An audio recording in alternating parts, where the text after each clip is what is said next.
Rick, Rob, Anthony, congratulations on the Wrong Todd. Thank you. Yes. So this question is for any of you. Where's this?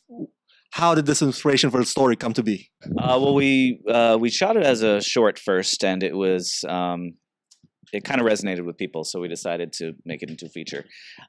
It's a little bit semi-autobiographical in that the main character is trying to decide whether or not to move, which is something my wife and I were trying to decide at the time.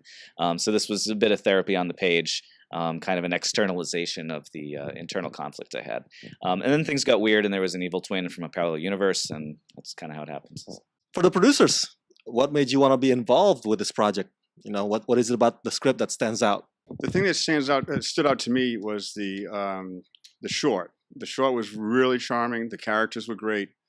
I looked at it and I just fell in love with it immediately. I said that this is a story that had legs that could go on, and it seemed like something that would be also relatively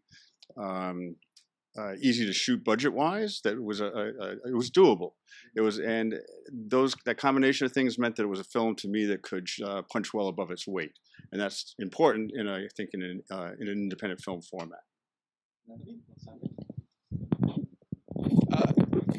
I hadn't read the script, but the moment I know that I decided it was something I thought I might want to be a part of was seeing Rob's Kickstarter videos, because he put himself out there. He made the videos himself, and he wasn't afraid to take a pie in the face.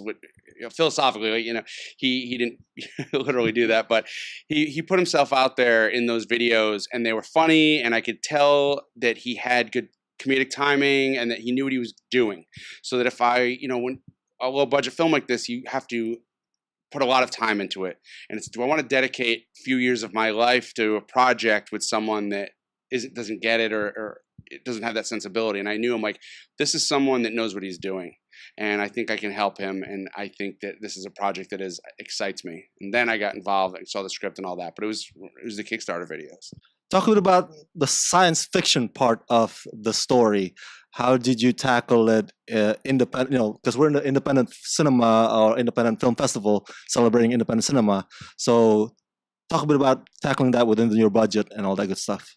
Element of the science fiction part of it was the transporting machine, which actually was found on the side of the road originally as a tanning bed, and then was enhanced with Christmas tree lights, and by our genius of the woods, Lee, who put together one of the most fabulous props I've ever seen from virtually stuff that he found on the side of the road. And I think, we knew we weren't going to be able to afford any big budget effects or, even the main effect to sell the premise that was chosen was essentially a split screen with a little bit of extra tracking involved. So it was very much written to be shot easily. So I don't feel like that limited the story in any way, but I think having the light sci-fi elements enabled us to kind of illuminate certain parts of the story that we couldn't have in just a standard dramedy. The concept of parallel universe for us sci-fi fans, that's nothing new. That's very something that we love, fan favorite concept. Did you put your own spin to this parallel universe for the Wrong Todd? I mean, can you share what's unique about the Wrong Todd's spin on the concept of parallel universe? One of the things that sets us apart in terms of parallel universe entertainment, because there is a lot of it these days, is that there's not that much that's different. It's the Divergent episode, and I don't want to give away too much of the plot, is one particular event, and it's kind of limited to these characters' lives. And I think it's, like I said, mostly character driven, so that you can't expect flying cars or anything crazy like that, but you can expect that it digs deep into each individual character's psyche when you see the two different versions of themselves. And I think that's something Rob did really well, is I feel like people dealing with sci-fi, especially on a low budget end, try and do too much, and their limitations show.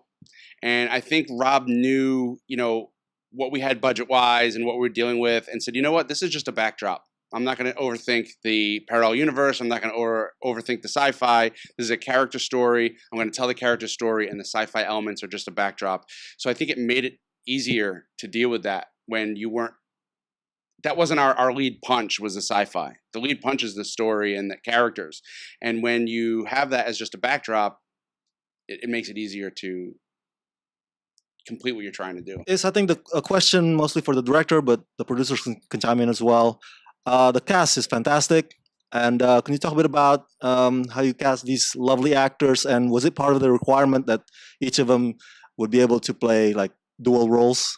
I think that was even an appeal because I feel like that's kind of a dream for an actor to be able to explore like, two different versions of the same character, and I think it was an attractive concept to the actors. Not to mention it saved on payroll.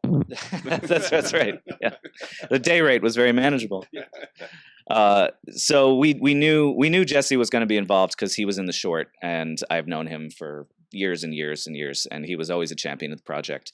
And then it was kind of a matter of, you know, most of my network was in Los Angeles, so we moved to Rhode Island. We kind of started fresh, and we did a casting call, and we were really lucky to find talent that does a lot of work in the area and are extremely skilled and passionate. And we found essentially the dream cast from what we not the Sega product. So your audience will get that. So as I'm winding down to my final questions, for my fans who are aspiring filmmakers, you know, can you give advice, having gone through this experience, on what they need to do or they need not to do as far as independent filmmaking goes? Well, I come at this from a unique perspective. I'm older than these guys, and I'm doing this as sort of the wraparound of my career.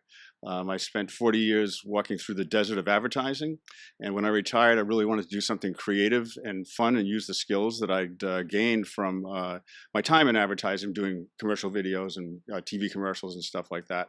And I can really say that this has been one of the most satisfying creative experiences of my entire life. And I can't thank these guys enough for including me in it. It's been fabulous. Oh, yeah, make bad movies first. Make a lot of them. Don't be shy. Put them on Vimeo so you can take them down later. And then gather your team and make the project you always wanted to make. Never underestimate what a cohesive, small unit of people that are passionate about what they're doing can do. Be kind to each other when you're doing it, and you will be happy with the end result. My final question is regarding the themes of the Wrong Todd, the story of this guy whose evil twin comes in and steals his life. Is there something that you would like the audience would take away from the story itself? I think everybody kind of has an understanding of the duality that you can experience on making a decision or how you feel about a person. And I think if people kind of look at this and can relate to both Todds, even though they're coming from wildly different places, then I feel like we've done our job. That, you know, there's a dark side to any light person and a light side to any dark person, and people are complex.